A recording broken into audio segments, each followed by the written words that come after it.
Quels secrets se dissimulent à l'intérieur de la Terre? Y a-t-il des formes de vie totalement inconnues, cachées dans les couches profondes de notre planète? Imaginez un univers où la pression est si intense qu'elle pourrait broyer un être humain en un instant, où la chaleur est si extrême qu'elle pourrait faire fondre le métal le plus résistant. C'est dans cet environnement hostile que se cachent peut-être les réponses aux plus grandes énigmes de notre existence.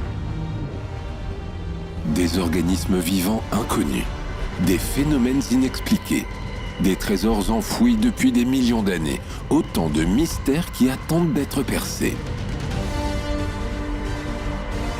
Mais avant de partir pour une nouvelle aventure, pense à liker la vidéo et à t'abonner à la chaîne pour ne rien manquer. Merci et bon voyage!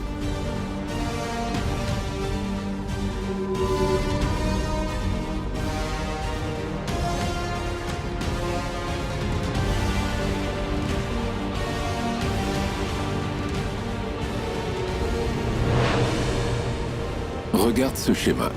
Il représente une vue de la Terre coupée en deux, avec ses différentes couches internes. La première couche est la croûte terrestre, ou écorce terrestre. Il s'agit de la surface de la Terre, la partie superficielle, celle où nous posons les pieds et où nous marchons chaque jour. C'est cette couche qui bâtit des montagnes et qui forme des océans. On parle de croûte continentale au niveau des continents et de croûte océanique au niveau des océans. Tu le verras plus tard, ces deux types de croûtes terrestres sont très différents de par leur nature et leur composition. Comme tu peux le voir sur ce schéma, la croûte ne représente qu'une très petite partie de la Terre. Son épaisseur varie entre 5 km sous les océans et 80 km sous les continents. Plus précisément, la croûte terrestre représente environ 1,5% du volume de la Terre solide et 4,4 pour 1000 seulement de la masse terrestre.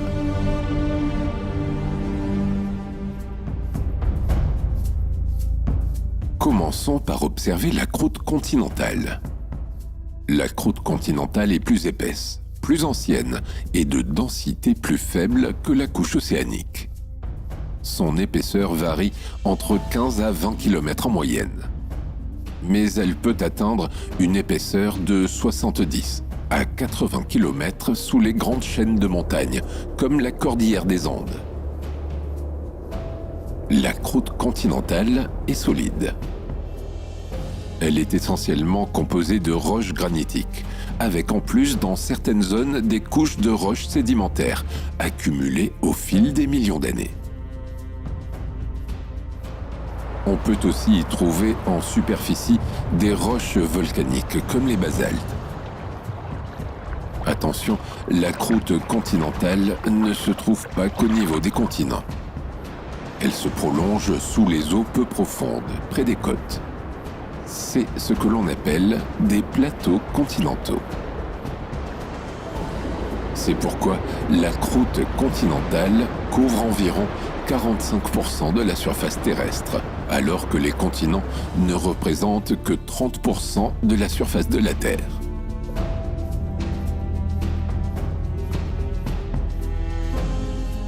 La croûte océanique, quant à elle, couvre les 55% restants de la surface de la Terre. Elle est donc plus étendue, mais bien plus discrète puisqu'elle est principalement immergée. Elle est plus dense que la croûte continentale et plus homogène. Elle est constituée essentiellement de roches basiques, comme les basaltes et les gabbros.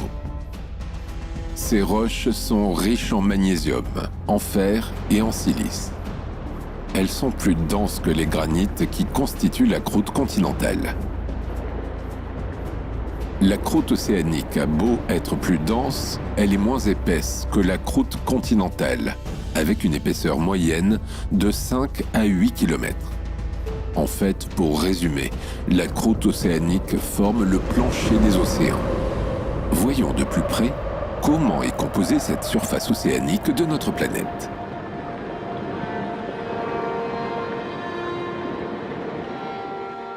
La moitié du plancher océanique est constituée de ce que l'on appelle les plaines abyssales. Ces plaines abyssales sont situées entre 3000 et 6000 mètres de profondeur.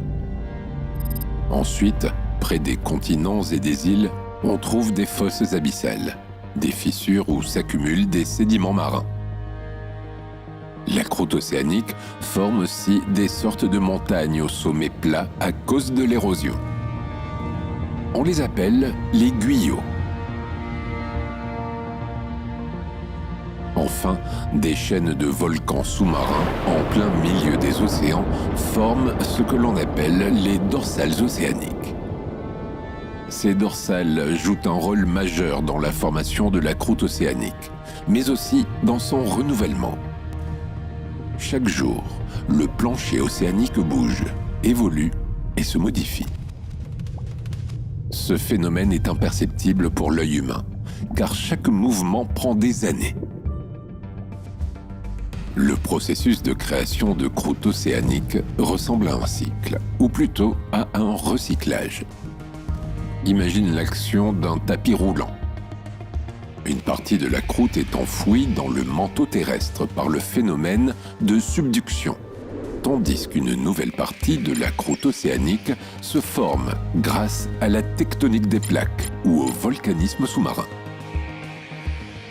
La formation de croûte océanique est plus ou moins rapide selon l'endroit du globe.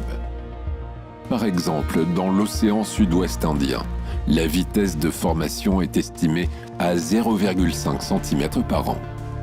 Cela est très faible, comparé au record de 16 cm par an, détenu par la dorsale océanique la plus rapide dans le Pacifique.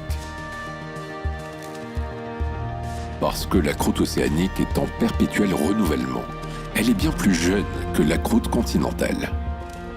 On estime son âge à 200 millions d'années seulement, contre 4,4 milliards d'années pour les parties les plus anciennes de la croûte continentale.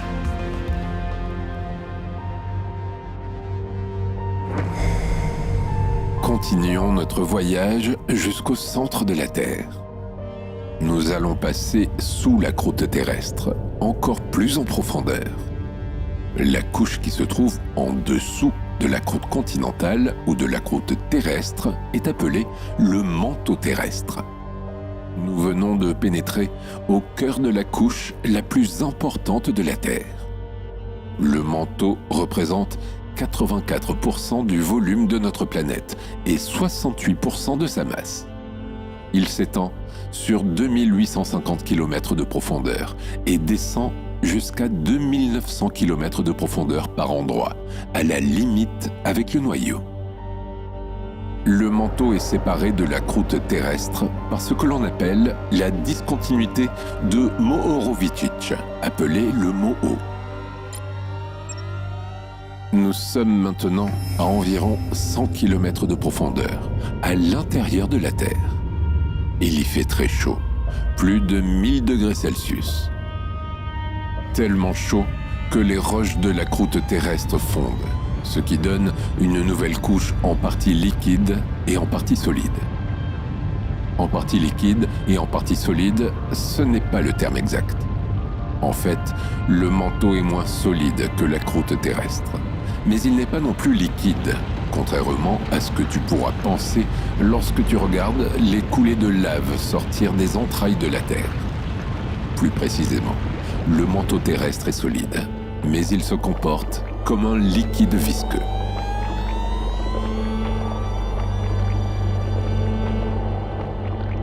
Si nous nous trouvions dans le manteau au lieu de nous trouver sur la croûte terrestre, ce serait comme si nous étions en train d'évoluer dans du miel.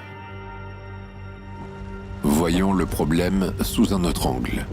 Les roches visqueuses qui composent le manteau sont solides, mais capables de se déformer sur le très long terme. Mais pourquoi, te demandes-tu certainement, le manteau est-il solide alors qu'il est constitué de roches en fusion ? Tout simplement parce que les conditions de pression sont telles qu'elles surpassent les conditions de température. Autrement dit, le manteau subit une telle pression que cela maintient son état solide.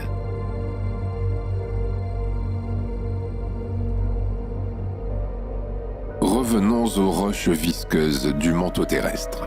Cette couche interne de notre planète est constituée principalement de roches silicatées, riches en fer et en magnésium.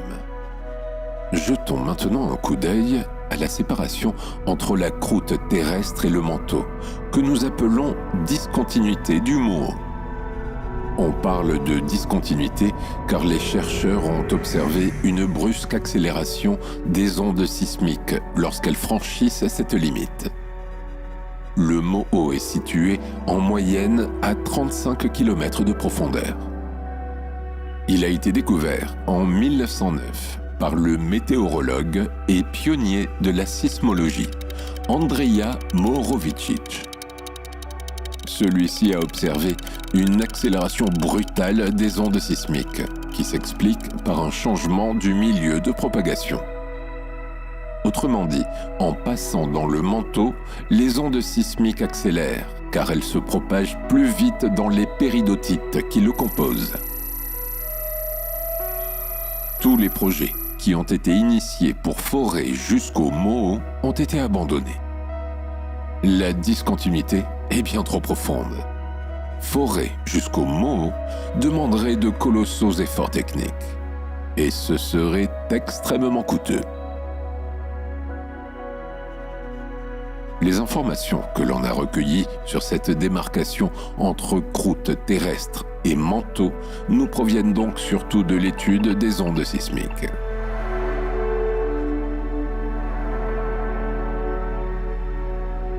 Sous la discontinuité de Moho, le manteau est séparé en deux parties, le manteau supérieur et le manteau inférieur. Lorsque l'on descend vers le centre de la Terre, c'est d'abord le manteau supérieur que l'on observe. Principalement constitué de péridotites, le manteau supérieur est situé entre le Moho et 670 km de profondeur environ. Si tu as bien suivi, puisque le Moho est situé à environ 35 km de profondeur, cela fait une épaisseur de près de 640 km pour le manteau supérieur. Autrement dit, le manteau supérieur ne représente que 20% de l'épaisseur totale du manteau. Il est moins visqueux que le manteau inférieur et moins chaud, puisque plus l'on descend vers le centre de la Terre, plus il fait chaud.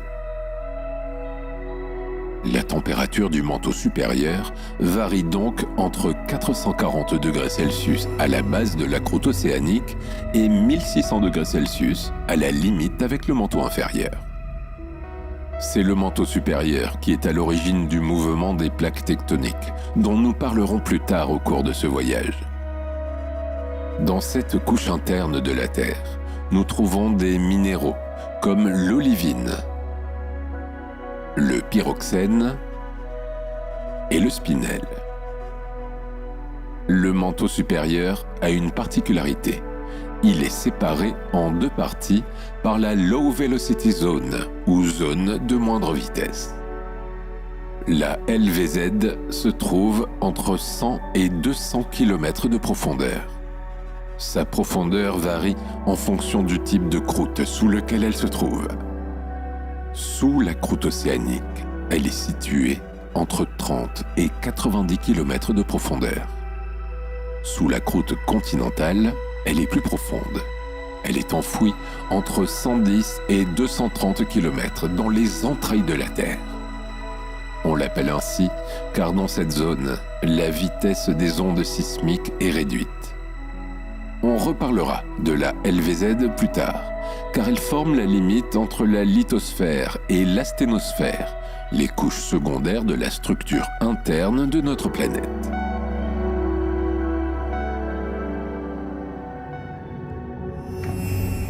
Si l'on descend plus en profondeur, on pénètre dans une nouvelle couche, le manteau inférieur. Cette partie est plus étendue que le manteau supérieur, car elle s'étend entre 670 et 2900 km de profondeur environ.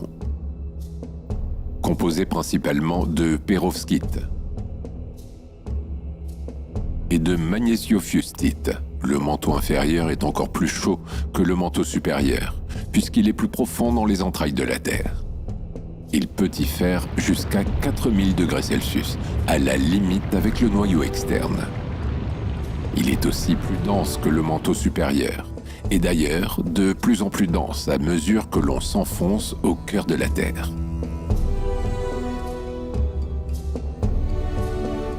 Vers 2700 km de profondeur, on trouve une zone appelée zone D, marquée par le ralentissement de la propagation des ondes. C'est le point d'arrivée des plaques océaniques qui ont coulé après la subduction. C'est aussi l'origine des panaches des points chauds. Le rôle du manteau supérieur et inférieur est important dans le fonctionnement interne de notre planète. Le manteau est le siège de courants de convection qui transfèrent la plus grande partie de l'énergie thermique du noyau terrestre vers la surface. Même si on ne connaît pas encore les caractéristiques précises de ces courants, on sait qu'ils sont à l'origine de la dérive des continents, dont nous parlerons un peu plus tard.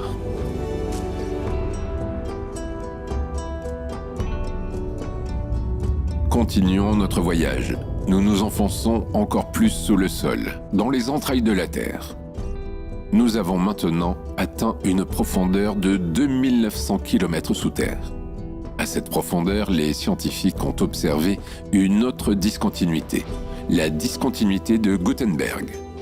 Elle marque la limite entre le manteau inférieur et le centre de la Terre, que l'on appelle le noyau, comme dans un fruit. Le noyau représente 15% du volume de notre planète et près d'un tiers de sa masse. Il s'étend jusqu'à 6380 km de profondeur. Il est composé principalement de fer et se divise en deux parties ou en deux enveloppes. On distingue ainsi le noyau externe liquide et un noyau interne solide. Le noyau externe liquide est composé principalement de fer fondu. Principalement, mais pas exclusivement. 80 à 85% du noyau externe liquide sont du fer. Le reste est constitué à 5% de nickel et à 10% d'un élément léger qui n'a pas encore été déterminé avec précision. Ce pourrait être du soufre, de l'oxygène, du silicium ou du carbone. Ou peut-être un mélange de plusieurs de ces éléments, voire des quatre.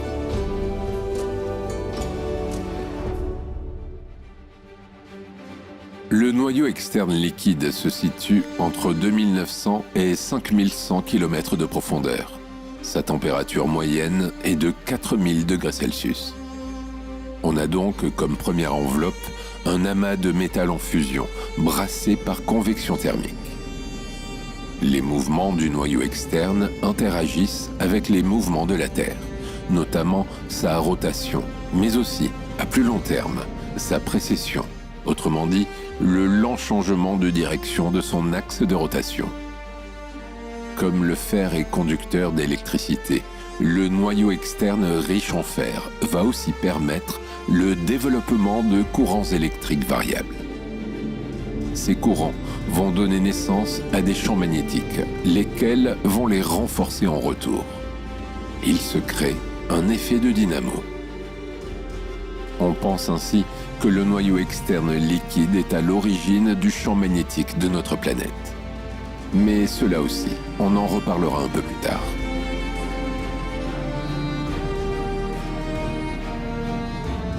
Le noyau externe est une enveloppe qui entoure la seconde partie du noyau, le noyau interne solide.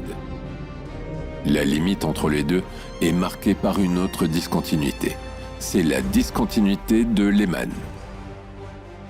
Cette profondeur entre le liquide et le solide se trouve à environ 5150 km de profondeur. Avant de découvrir cette discontinuité, on pensait que le noyau terrestre était entièrement liquide.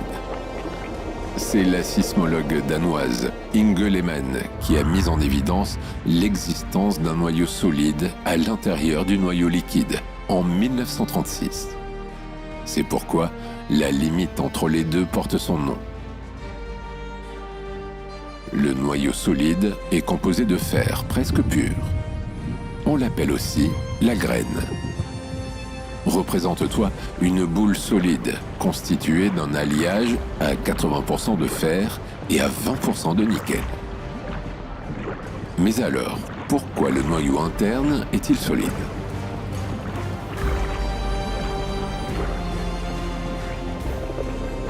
La réponse est la même que pour les roches visqueuses du manteau supérieur. Le noyau interne subit une pression bien supérieure à celle subie par le noyau externe liquide. Cette pression s'élève à 350 gigapascales, soit 3,5 millions de fois celle de l'atmosphère. Elle est telle qu'elle maintient le noyau de fer à un état solide malgré une température plus que brûlante, qui peut dépasser les 6500 degrés Celsius. Épais de 1216 km, le noyau interne est très dense. D'après l'une des hypothèses les plus largement reconnues par la communauté scientifique, les métaux denses dont il est constitué se seraient enfoncés dans la Terre primitive pour finalement se retrouver au centre et former une boule solide. Le noyau interne est la couche la plus profonde de la Terre. C'est le cœur de notre planète. Il est certain que nous ne pourrons jamais forer jusqu'à cette profondeur. Pour le moment, la nature exacte du noyau reste donc sujette à discussion. Certaines observations ont conclu qu'il serait en mouvement. Il se pourrait que le noyau interne tourne sur lui-même à l'intérieur du noyau externe liquide. Mais pour le moment, encore une fois, rien n'est certain.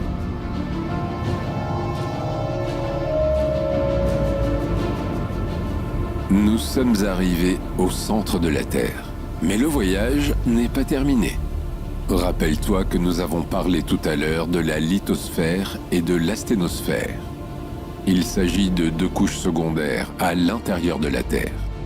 Le plus souvent, on distingue les couches que nous venons d'explorer, c'est-à-dire en partant du sol vers le centre de la Terre, croûte terrestre, manteau et noyau. Mais d'autres modèles intègrent les notions de lithosphère et d'asténosphère. Nous allons donc nous arrêter un instant pour explorer ces deux couches secondaires, qui ont elles aussi leur importance dans le comportement de la Terre.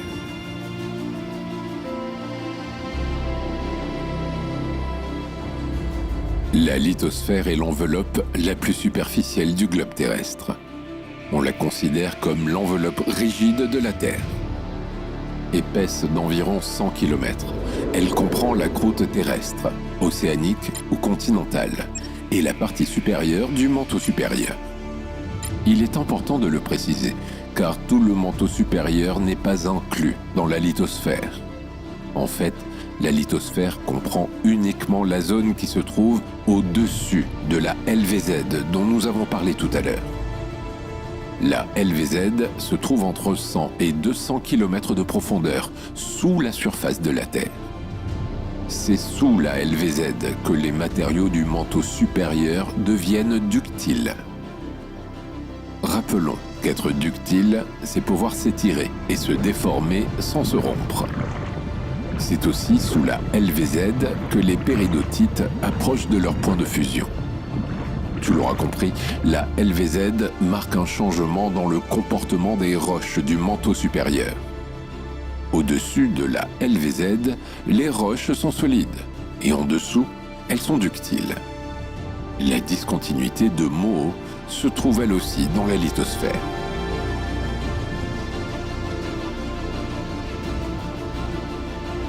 La lithosphère est subdivisée en plaques tectoniques ou lithosphériques.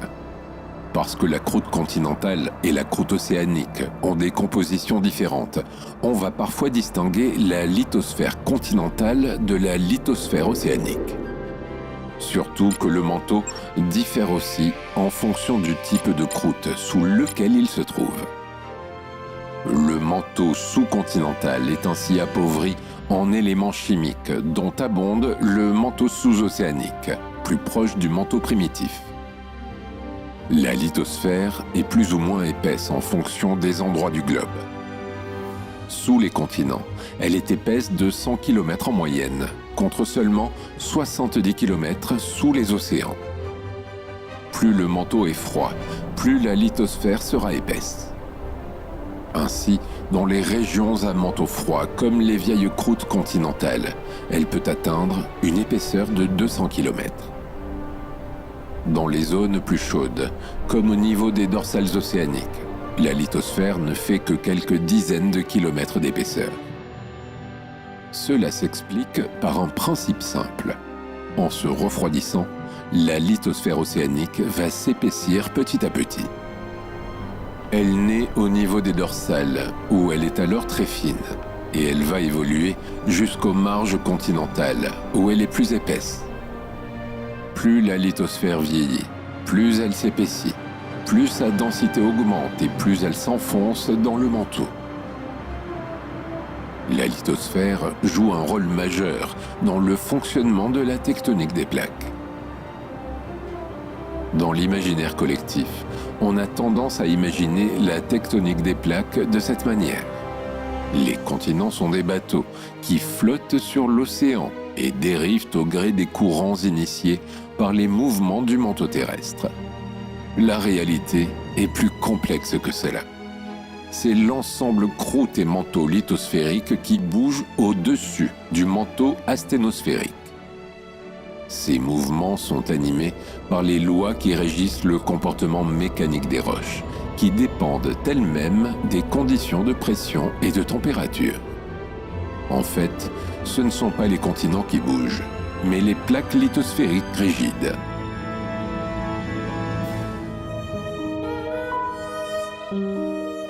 Séparée de la lithosphère par la LVZ, l'asténosphère est moins rigide que la lithosphère.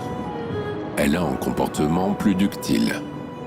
L'asténosphère est la partie inférieure du manteau supérieur.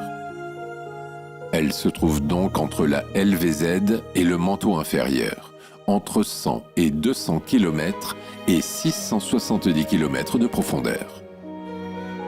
La fusion partielle des roches dans l'asténosphère crée une faible résistance mécanique et une faible vitesse sismique.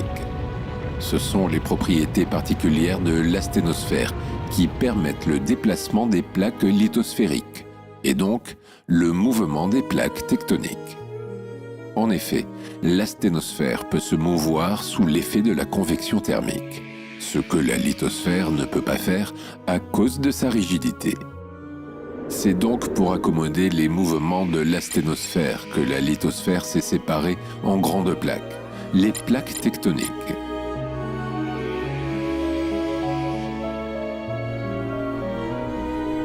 Nous allons nous pencher un peu plus en détail sur le modèle de la tectonique des plaques. Ce modèle a été mis au point pour expliquer la dynamique globale de la lithosphère terrestre. Tout a commencé avec le concept de dérive des continents. L'hypothèse de la dérive des continents est assez ancienne. Elle a été suggérée dès la fin du XVIe siècle, même si c'est le géophysicien allemand Alfred Wegener qui a vraiment popularisé cette théorie au début du XXe siècle. D'après la théorie de la dérive des continents, les continents actuels n'ont pas toujours occupé la même place à la surface du globe. Il y a 250 millions d'années, ils étaient réunis en un seul continent primitif, la Pangée. La Pangée s'est ensuite fragmentée et les continents ont dérivé pour atteindre leur position actuelle. Comment les scientifiques en sont-ils venus à cette théorie ?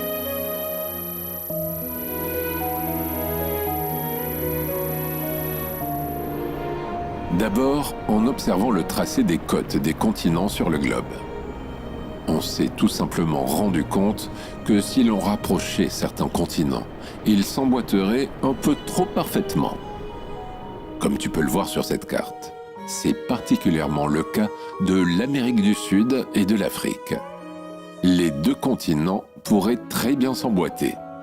Les tracés de leurs côtes sont très similaires. L'explication la plus logique est que ces deux continents ont autrefois fait partie d'un même bloc, qui s'est fragmenté en deux parties, et dont les deux parties ont fini par dériver. Ainsi, la théorie de la dérive des continents a pris forme. il semblerait que les continents se déplaçaient horizontalement les uns par rapport aux autres, un peu comme s'ils dérivaient. Mais comment le prouver ?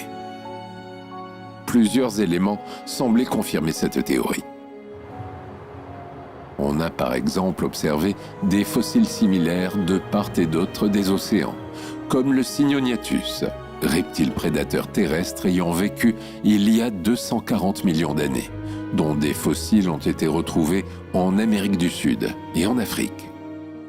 Mais c'est finalement l'acceptation du modèle de la tectonique des plaques à la fin des années 60 qui a fini par confirmer la dérive des continents.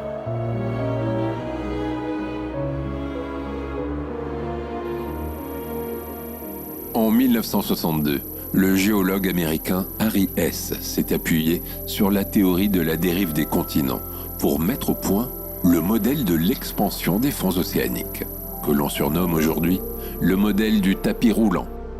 Ce modèle explique la naissance et le recyclage de la croûte océanique à la manière d'un tapis roulant, comme nous l'avons vu au début de notre voyage jusqu'au centre de la Terre.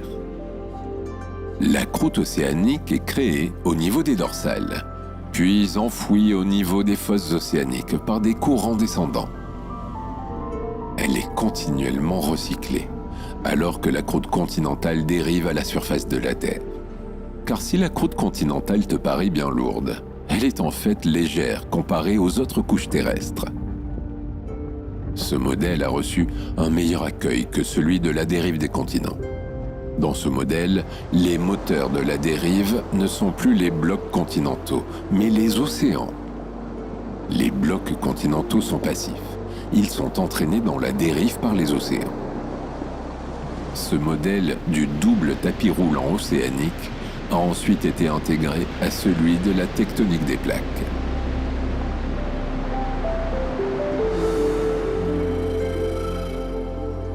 Voici donc le modèle qui est universellement reconnu aujourd'hui. La lithosphère est subdivisée en plaques tectoniques ou plaques lithosphériques. Ces plaques ont des tailles et des formes diverses. Leurs caractéristiques ont bien sûr évolué au cours des temps géologiques, au gré des collisions et des ouvertures continentales. Certaines plaques se sont divisées, d'autres se sont soudées, formant de plus grandes plaques. Actuellement, 95% de la lithosphère est divisée en 7 grandes plaques tectoniques, mais il en existe 46 autres plus petites. Voici les 7 plaques tectoniques majeures par ordre de taille. La plaque pacifique, la plaque eurasiatique, la plaque africaine, la plaque antarctique, la plaque australienne, la plaque nord-américaine, la plaque sud-américaine. La plaque pacifique est la plus grande à l'heure actuelle. Elle mesure 103 millions de kilomètres carrés. La plaque pacifique est entourée de fosses de subduction dans lesquelles elle plonge pour être recyclée dans le manteau terrestre.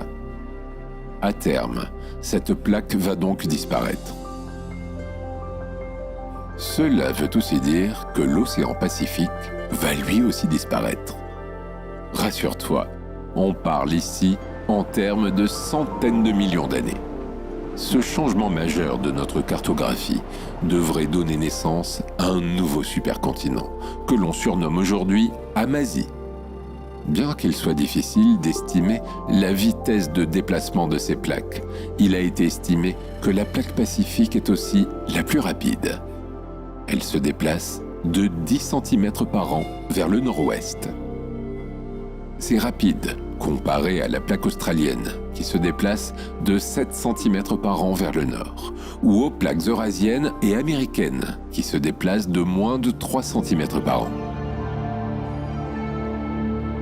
Les plaques africaines et antarctiques ont un mouvement encore plus surprenant, car elles tournent sur elles-mêmes. Les plaques tectoniques ont donc des mouvements relatifs variés. Elles entrent en collision, s'éloignent, glissent les unes contre les autres. Elles peuvent être convergentes, divergentes ou transformantes. La vitesse du mouvement relatif de deux plaques tectoniques voisines varie entre 0 et 100 mm par an. Aux frontières de ces plaques, en fonction de leur mouvement relatif, se produisent des phénomènes géologiques, comme les séismes, l'activité volcanique, la formation de fosses océaniques et la formation de montagnes. Les séismes sont par exemple produits par des chocs entre deux plaques tectoniques. C'est d'ailleurs grâce au séisme que l'on peut définir les contours des plaques tectoniques. Si tu regardes une carte de sismicité, tu verras que les séismes sont situés le long de lignes entourant des surfaces sans sismicité, qui correspondent donc aux plaques. Logiquement, les plus gros séismes se produisent là où les plaques sont les plus rapides. Les montagnes, quant à elles, sont créées par la collision entre deux plaques continentales. Les forces en présence sont alors tellement puissantes que les plaques vont se déformer, alors qu'elles sont rigides. Un peu comme lors d'une collision frontale entre deux voitures. C'est ainsi que se sont formées des chaînes de montagnes comme les Alpes ou l'Himalaya.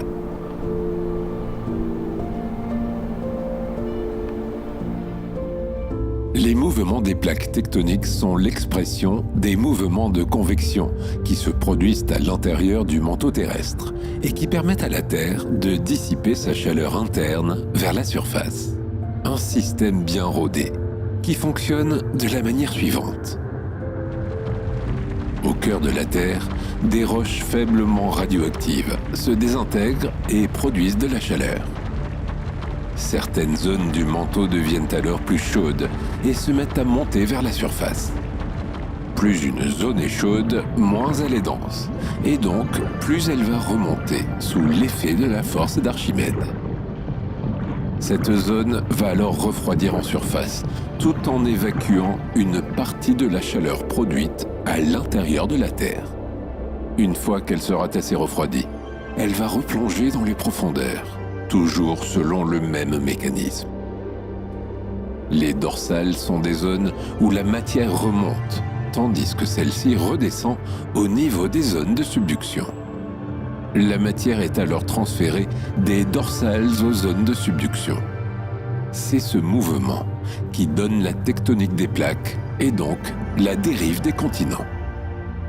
Il est impressionnant de penser qu'à chaque instant, dans tous les océans du globe, la nouvelle croûte océanique se construit petit à petit pendant que l'ancienne croûte océanique est avalée par les entrailles de la Terre pour être recyclée. Cette construction de la nouvelle croûte se nomme l'accrétion océanique.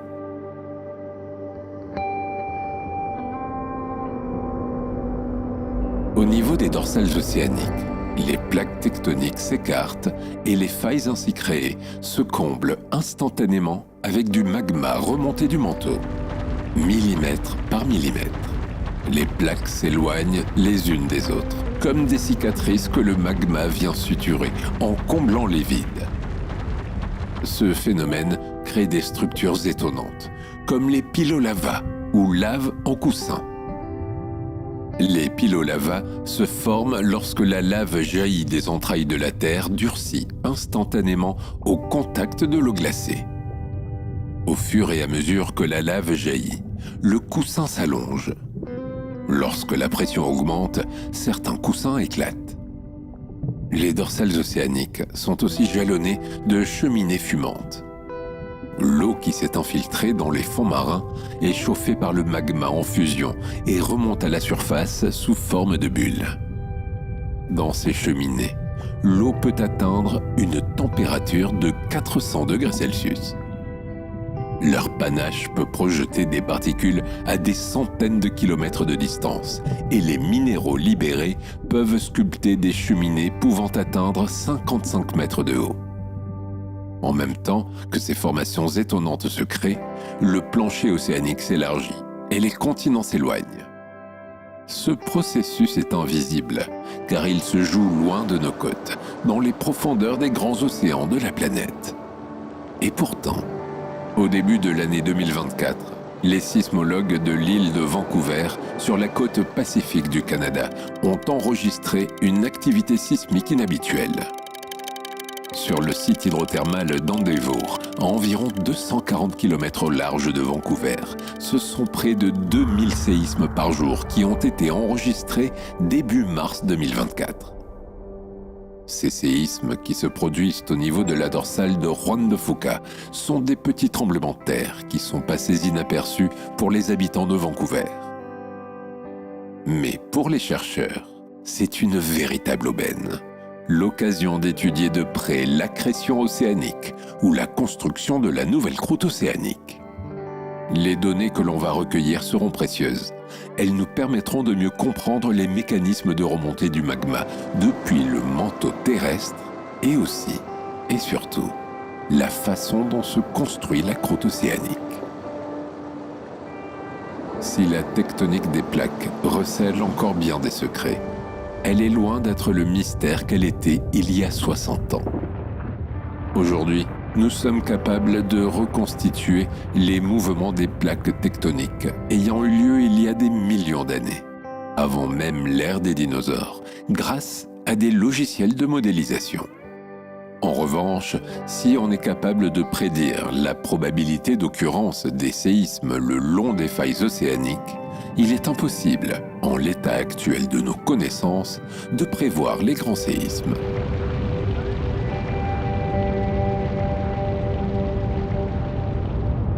Nos continents ne sont pas là par hasard. La remontée du magma du manteau terrestre vers les dorsales océaniques, la tectonique des plaques, la dérive des continents, le recyclage de la croûte océanique sous le manteau, tout cela fait partie d'un système cyclique, extrêmement bien rodé. Un mécanisme impressionnant. Comment un système pareil a-t-il pu se former? Pour le comprendre, nous allons remonter très loin dans le passé, aux origines de notre planète. Nous allons remonter plusieurs milliards d'années en arrière pour comprendre comment la Terre s'est formée et comment sont apparues toutes ces couches successives.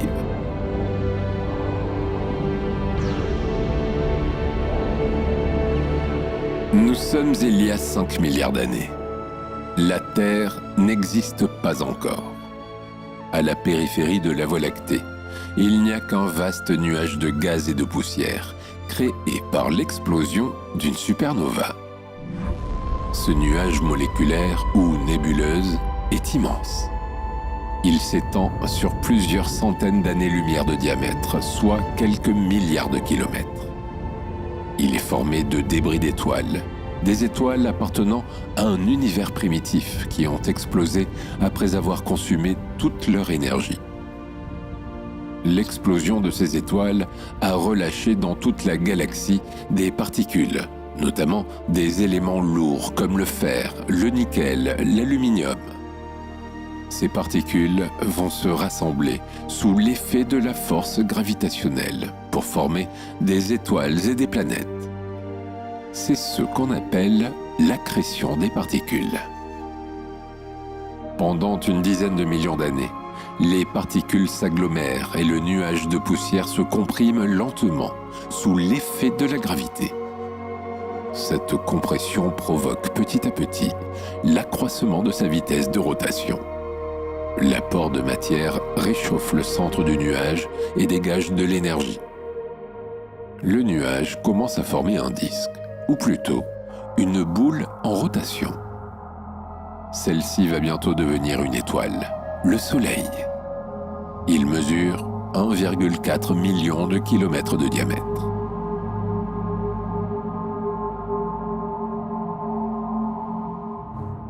Avançons dans le temps. Nous sommes maintenant il y a 4,6 milliards d'années. Le Soleil est né. Le reste du nuage, qui ne s'est pas aggloméré pour former le Soleil, est ce que l'on appelle la nébuleuse solaire.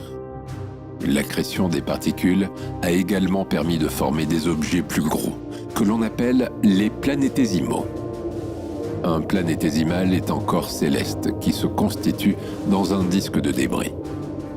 C'est, d'après l'une des théories actuelles de la formation des planètes, la première brique pour former une planète comme notre Terre. Le planétésimal mesure quelques mètres à quelques dizaines de mètres de diamètre.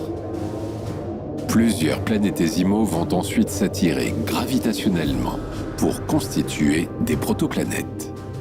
C'est la naissance du système solaire.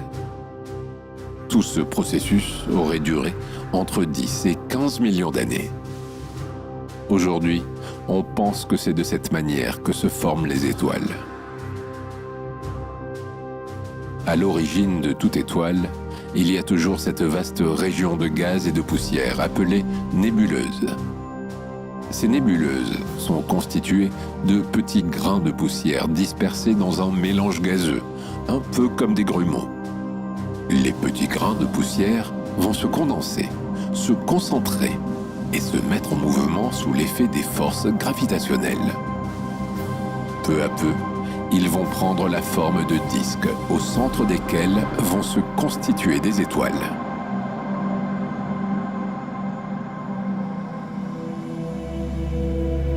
Mais comment les grains de poussière de la nébuleuse solaire ont-ils pu se transformer en planètes aussi complexes que la nôtre? Nous allons y venir. Nous sommes toujours dans le passé de notre système solaire, il y a 4,5 milliards d'années. Les grains de poussière de la nébuleuse solaire sont attirés dans l'orbite du Soleil. À force de tourner autour du Soleil, petit à petit, ces grains de poussière s'attirent mutuellement et s'agglomèrent en corps célestes de taille variable, du caillou à la planète. D'après l'hypothèse des planétésimaux, l'accrétion des particules forme d'abord des planétésimaux qui vont ensuite s'attirer mutuellement et s'agglomérer en protoplanètes. C'est ainsi qu'apparaît notre planète. Tu as du mal à comprendre comment ces grains de poussière, même agglomérés, ont pu former une planète aussi complexe que la nôtre. Cette question, les scientifiques se la sont aussi posée. En mars 2003, l'astronaute Donald Pettit a réalisé une expérience informelle dans la Station spatiale internationale pour comprendre comment les poussières de la nébuleuse solaire ont pu donner naissance aux planètes. Donald Pettit s'amusait à observer des sachets contenant du sel en apesanteur dans la station spatiale. Et effectivement, les sachets de sel présentaient un comportement assez amusant. Lorsque deux cristaux de sel entrent en collision, cela crée une charge électrostatique qui les pousse à s'agglomérer. Si l'on secoue le sachet de sel, l'amas ainsi formé va se désagréger. Mais si on arrête de le secouer, il va automatiquement se reformer. C'est un peu la même chose qui s'est produite avec les particules de poussière de la nébuleuse solaire. Sous l'effet de la gravité, elles se sont agglomérées en des amas de poussière qui ont formé des objets célestes plus complexes.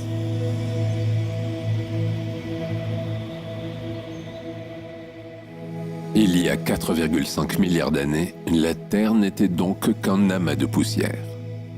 Cet amas a ensuite atteint une taille assez élevée, c'est-à-dire environ 800 mètres de diamètre, pour être en mesure d'aspirer la poussière présente dans le disque environnant. Pendant environ 3 millions d'années, les amas de poussière du système solaire interne se sont ainsi regroupés pour former une vingtaine de protoplanètes. Ces protoplanètes sont ensuite entrées en collision et ont fusionné pour former les planètes rocheuses que l'on connaît maintenant. Vénus, Mercure, Mars et la Terre. Notre Terre aurait ainsi mis 30 millions d'années à se former. Ce qui restait du nuage d'origine a formé la ceinture d'astéroïdes, dont proviennent presque toutes les météorites. Les météorites, justement. Celles-là même qui ont joué un rôle majeur dans la formation de la Terre, du stade de protoplanète au stade de planète propice à abriter la vie. Pendant 500 millions d'années, la Terre a en effet été soumise à un bombardement intense d'autres corps célestes, les météorites et les astéroïdes. Ces chocs aléatoires et répétés ont finalement été bénéfiques, puisqu'ils ont permis de libérer beaucoup d'énergie sous forme de chaleur. La toute jeune Terre est alors surchauffée. Sa température atteint près de 4700 degrés Celsius. Cette chaleur intense fait fondre tous les constituants de la Terre. À cette époque, on a alors une planète magmatique, sans continent ni océan. Autrement dit, la Terre primitive est, à ce stade, formée uniquement de matière en fusion.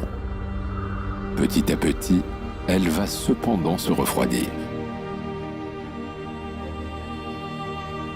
Selon le mécanisme dont nous avons déjà parlé au début de notre voyage, les éléments les plus légers vont remonter vers la surface, tandis que les éléments les plus lourds, comme le fer, vont s'enfoncer dans les entrailles de notre planète.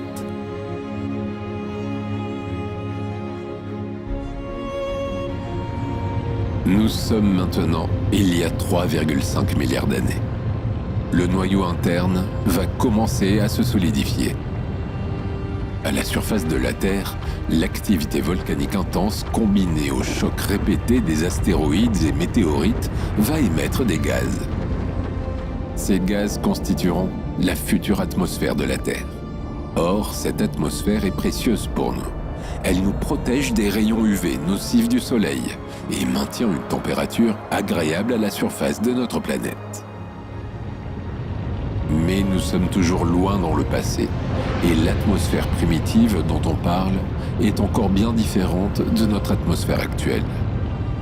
La Terre continue à se refroidir, petit à petit. Maintenant, âgée de 50 millions d'années, elle atteint une température de 1100 degrés Celsius. Elle va alors entrer en collision avec une autre protoplanète.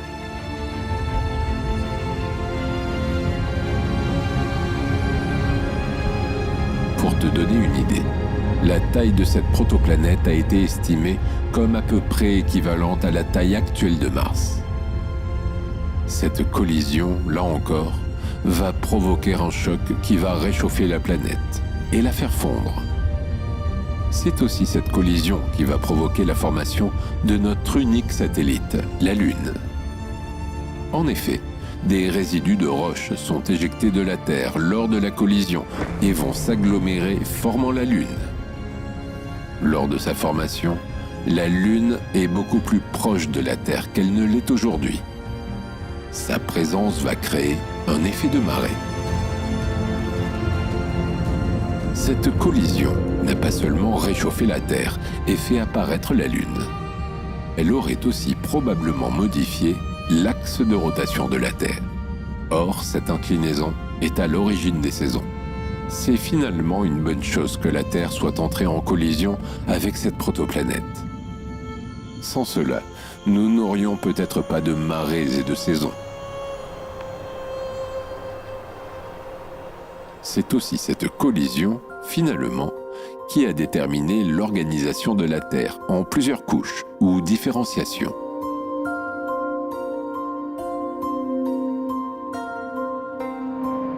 Les deux objets entrés en collision avaient chacun leur noyau. Lors du choc, les deux noyaux ont fusionné pour donner naissance à un seul noyau. La surface de la Terre est, quant à elle, restée en fusion pendant des milliers d'années, formant un océan magmatique d'au moins 1000 km de profondeur. La fusion des silicates a produit un magma appauvri en silicium. Les solides résiduels silicatés, plus denses, ont formé le manteau inférieur. L'alliage de fer et de nickel liquide, encore plus dense, a migré vers le centre en incorporant sur son passage le silicium et de l'oxygène. Cette migration s'est produite lentement, sur 1 million d'années.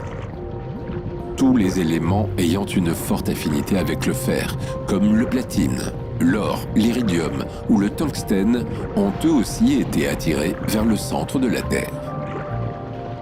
Lorsque le manteau supérieur a fusionné, la plupart des gaz se sont échappés, contribuant ainsi à la formation de l'atmosphère. Une fois cette différenciation primitive terminée, la Terre était donc constituée de cette manière. Un noyau liquide de 3400 km de diamètre environ, un manteau inférieur de 1900 km d'épaisseur, un manteau supérieur prenant la forme d'un océan magmatique d'environ 1000 km d'épaisseur. Tout n'était pas encore gagné. À peine formée, cette Terre primitive était déjà menacée par une puissante tempête solaire. Heureusement, le noyau de la Terre a créé un bouclier magmatique par effet dynamo. C'est ce que l'on appelle la magnétosphère.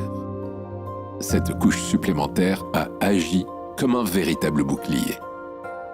À ce stade, la Terre possède donc déjà un noyau, un manteau et une atmosphère primitive, constituée certainement de gaz rares comme le néon, l'argon ou le krypton. Son atmosphère ne contient encore que très peu d'hélium, d'azote et de dioxyde de carbone. Mais elle ne possède toujours pas de croûte terrestre ou d'eau.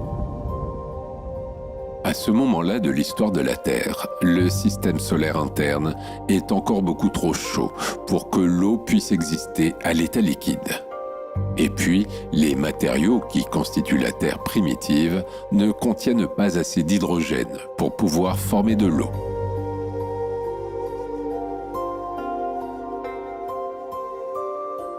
Le noyau et le manteau ont donc été les premières couches à se former. Le noyau s'est formé en même temps que la Terre par accrétion, il y a 4,56 milliards d'années.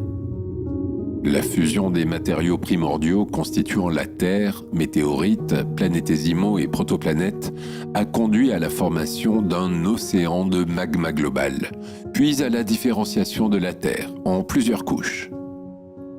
La partie silicatée ou rocheuse est devenue le manteau.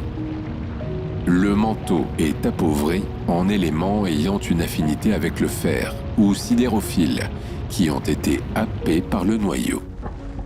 Et comment, dans tout ça, s'est formée la croûte terrestre? Même après la différenciation globale de la Terre primitive, les bombardements de météorites ont continué. On en trouve d'ailleurs toujours les traces sur la Lune. Sur Terre, ces bombardements ont effacé les traces de la formation de la première croûte terrestre. Cependant, on peut tout de même dater le début de sa formation à 4,47 milliards d'années, soit 100 millions d'années après le début de la formation du système solaire.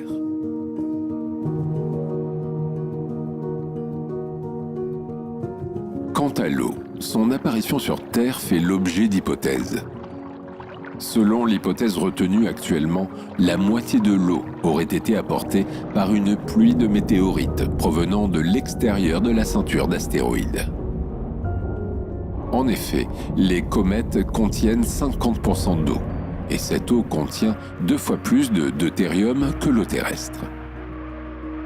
L'autre moitié de l'eau serait apparue avec le dégazage du manteau.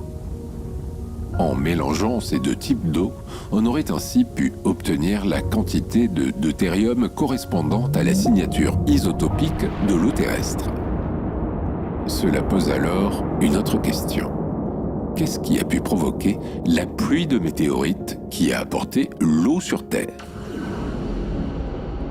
On pense qu'il y a 4,1 milliards d'années, alors que le système solaire était encore jeune, Jupiter et Saturne se sont retrouvés en synchronicité gravitationnelle, 2 par 1.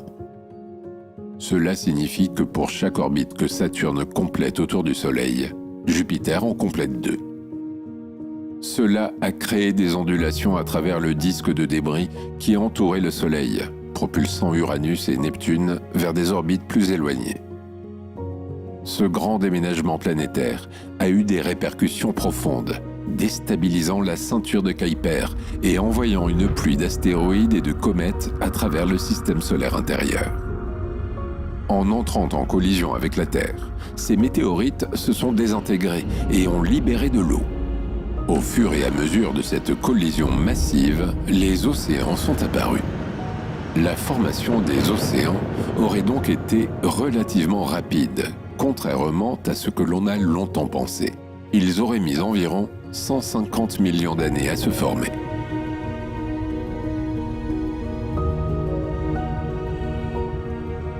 Ces océans étaient alors riches en fer et se paraient de couleur verte. Le moins que l'on puisse dire, c'est que la Terre primitive ne ressemblait pas beaucoup à notre Terre actuelle. En plus de sa teinte rougeâtre, causée par une atmosphère très dense, riche en diazote, dioxyde de carbone et méthane, la Terre était plus chaude, avec une température de surface moyenne de 93 degrés Celsius. Petit à petit, finalement, le bombardement de météorites a fini par ralentir. En observant les plus anciens fossiles vivants, les stromatolites, qui étaient présents il y a environ 3,5 milliards d'années, les scientifiques ont pu retracer l'évolution des océans primitifs terrestres. On peut observer des stromatolites dans la région du Pilbara, en Australie. Ces cyanobactéries utilisent du dioxyde de carbone et la lumière pour rejeter du dioxygène. Or, les modèles ont montré qu'il n'y a pas eu d'accumulation de dioxygène dans l'atmosphère à cette période. Pourquoi ? On pense que le dioxygène libéré par les stromatolites, puis ensuite par les cyanobactéries, aurait réagi avec le fer pour former de l'oxyde de fer. Les premiers océans saturés en fer auraient donc absorbé ce dioxygène pendant 1 milliard d'années. Jusqu'à ce que, il y a 2,5 milliards d'années environ, le fer des océans soit complètement oxydé. Le dioxygène a alors commencé à s'accumuler dans l'atmosphère. Pendant les 2 milliards d'années suivantes, le taux de dioxygène dans l'atmosphère a augmenté, atteignant enfin, il y a 500 millions d'années, le taux nécessaire pour former une couche d'ozone suffisamment intense pour permettre aux premières plantes de sortir de l'eau pour coloniser la terre ferme.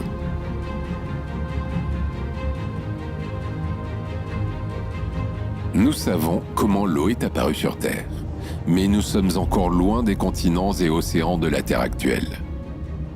Rappelons qu'à ce stade, nous en sommes toujours à une Terre magmatique. Les éléments chimiques se rassemblent et se répartissent selon leur masse, en fonction de la gravité. Nous avons donc une migration des éléments les plus lourds vers le centre de la planète. Le fer et le nickel, notamment, migrent vers le noyau. Actuellement, le noyau est donc constitué principalement de fer, ainsi que de nickel, avec quelques éléments sidérophiles. Les éléments plus légers, eux, migrent vers le manteau. Peu à peu, la Terre grossit et la pression augmente. Le manteau va se solidifier, ainsi qu'une partie du noyau, le noyau interne solide. L'origine des premiers continents remonte à cette solidification du manteau, il y a 4 milliards d'années. Ensuite, la tectonique des plaques s'est mise en place. Et tu connais la suite. L'unique continent terrestre, la Pangée, apparu il y a environ 200 millions d'années, s'est ensuite divisé en 2, puis en 5 morceaux. Puis, au fil des millions d'années, les blocs continentaux ont migré jusqu'à arriver dans leur position actuelle. Mais sur Terre, rien n'est immuable, et dans quelques millions d'années, les continents ne seront plus du tout les mêmes qu'actuellement.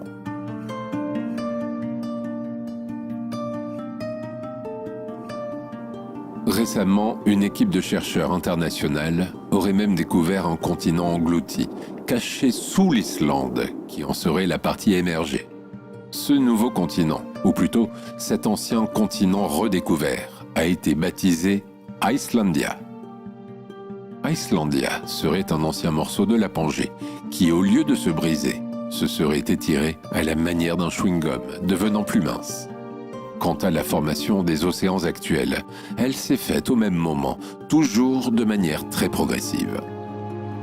C'est lorsque la température de l'atmosphère terrestre a refroidi considérablement, passant sous la barre des 100 degrés Celsius, que l'eau a pu devenir liquide. Mais pendant des millions d'années, l'eau parvenant sur le sol brûlant ne pouvait rester à l'état liquide.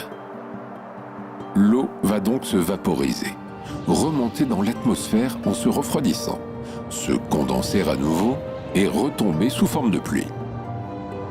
Un cycle répétitif qui, à force de patience, a fini par former des réservoirs d'eau liquide sur la surface de la Terre enfin refroidie. L'eau ruisselant sur les jeunes reliefs de la Terre primitive a fini par s'accumuler dans les creux de la croûte, d'abord en mares, puis en lacs, puis en mer et océans.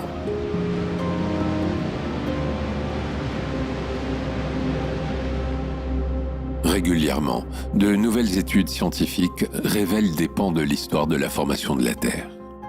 Non seulement on a récemment découvert de nouveaux continents dont on ne soupçonnait pas l'existence, mais en plus, de nouveaux faits de l'histoire de l'apparition des continents ont aussi été dévoilés.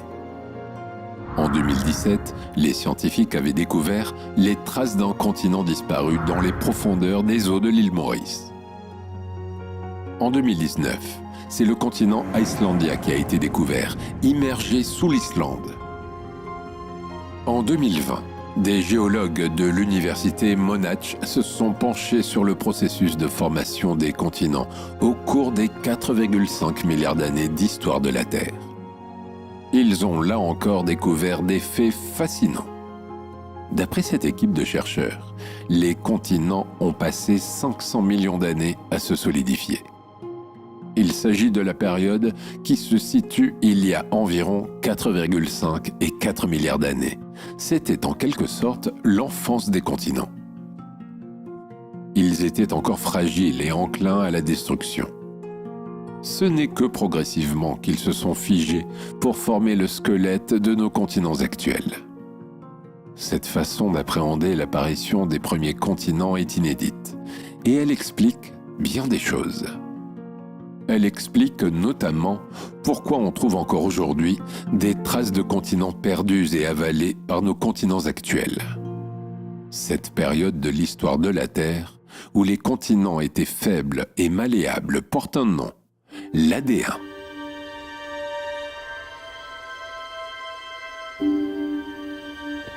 En 2023, une étude de chercheurs de l'université Curtin en Australie, publiée dans la revue Earth Science Reviews, a étudié la question de l'apparition de nos continents. Les chercheurs sont remontés aussi loin qu'il y a 3,2 milliards d'années, lorsque la tectonique des plaques a complètement bouleversé l'apparence de notre planète. En effet, le manteau terrestre est riche en minerais dont la datation permet de comprendre l'émergence des premiers continents. Les gisements de plomb et de zinc, par exemple, sont âgés de 3,4 milliards à 285 millions d'années. Cela correspond à la période où les premiers continents sont apparus. Il y a 3,2 milliards d'années, il semblerait que ces minerais, alors contenus dans le manteau terrestre, ont pris une forme différente et se sont différenciés du manteau. Ce phénomène marque le début de la tectonique des plaques, et donc des mouvements des continents. Il y a près de 3 milliards d'années, les continents originels se seraient réunis en un seul supercontinent, la Pangée, avant de se disloquer à nouveau sous l'effet de la tectonique des plaques.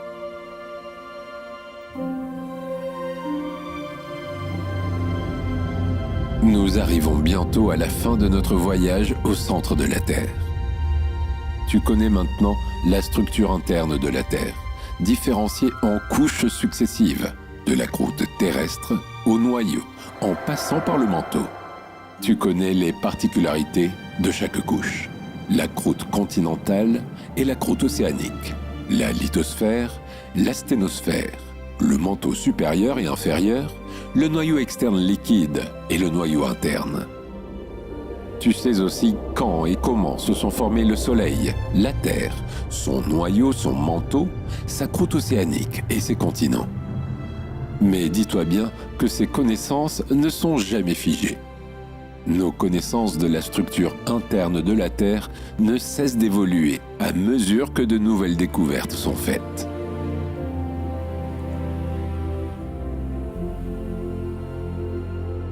Ces derniers temps, il est même question de revoir la structure interne de la Terre en y ajoutant une couche supplémentaire. En 2021, des chercheurs ont étudié la structure interne de la Terre à plusieurs milliers de kilomètres sous la surface. Ils ont alors fait une découverte surprenante qui a été relayée par la revue scientifique Journal of Geophysical Research. La Terre pourrait être constituée de 5 couches et non 4 comme on le pense jusqu'à aujourd'hui. Cette 5e couche se situerait dans le noyau interne de la Terre. Elle vient s'ajouter aux 4 couches sur lesquelles s'étaient accordés tous les scientifiques, à savoir la croûte, le manteau, le noyau externe et le noyau interne. Cela fait des décennies que l'on propose l'idée d'une 5e couche.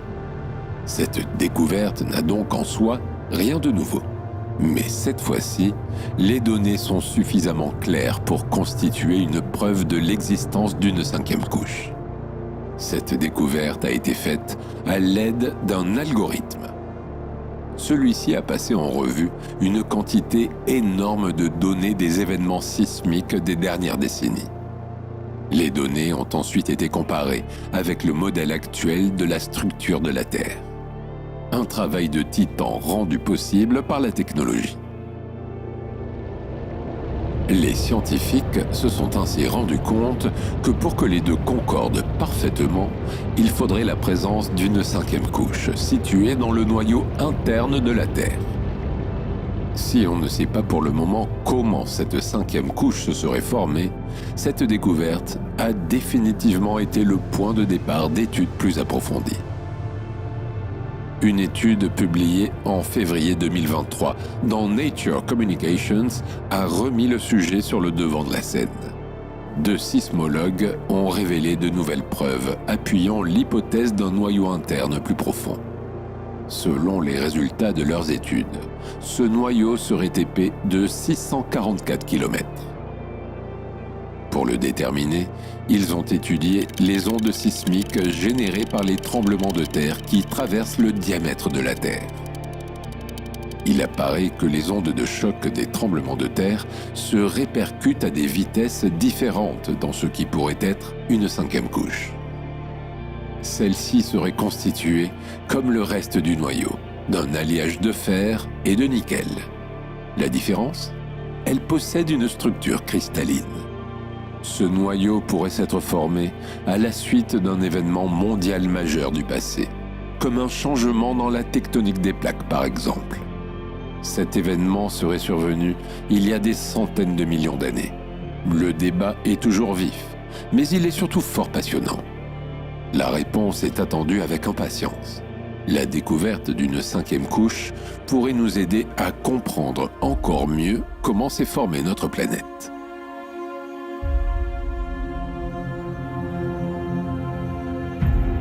Savais-tu que le champ magnétique terrestre provient à 90% du centre de la Terre, plus précisément du noyau externe liquide?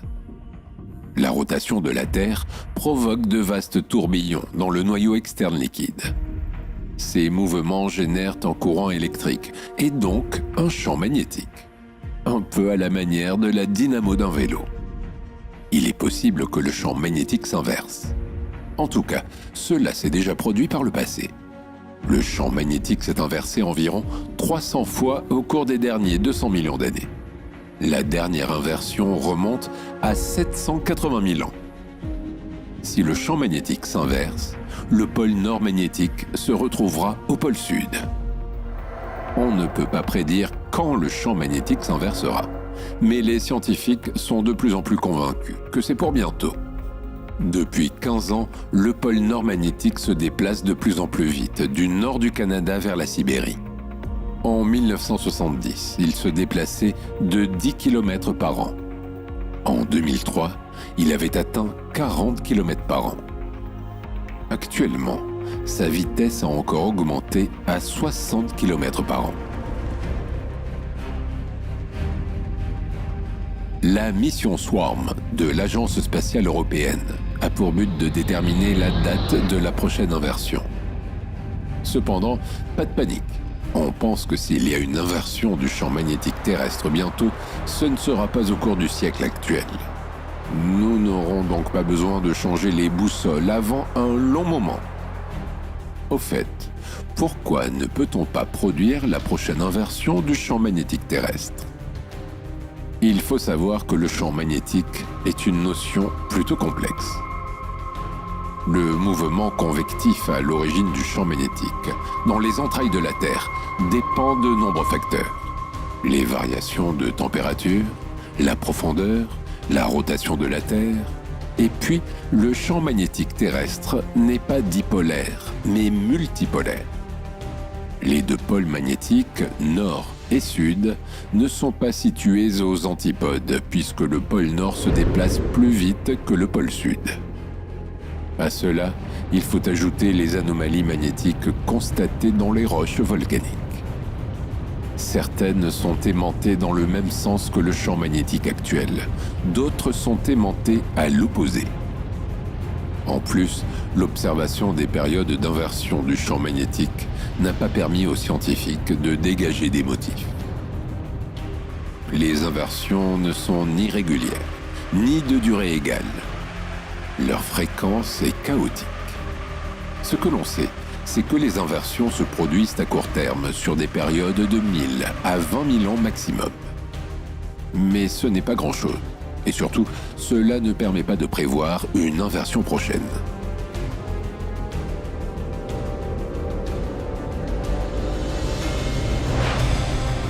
Nous arrivons au terme de notre voyage au centre de la Terre. Au cours de ce voyage, tu as pu découvrir les particularités de chaque couche qui compose le cœur de notre planète, de la croûte continentale au noyau de fer. Nous avons dévoilé, couche après couche, les particularités de la structure interne de notre planète et les mystères qu'elle recèle encore. Nos connaissances sont encore incertaines, car elles sont basées sur des observations indirectes via la propagation des ondes sismiques ou les roches remontées des profondeurs de la Terre. Il est certain que dans le futur, nous continuerons à découvrir d'autres particularités cachées de l'intérieur de notre planète, qui représenteront toujours plus de fenêtres sur son passé et son histoire.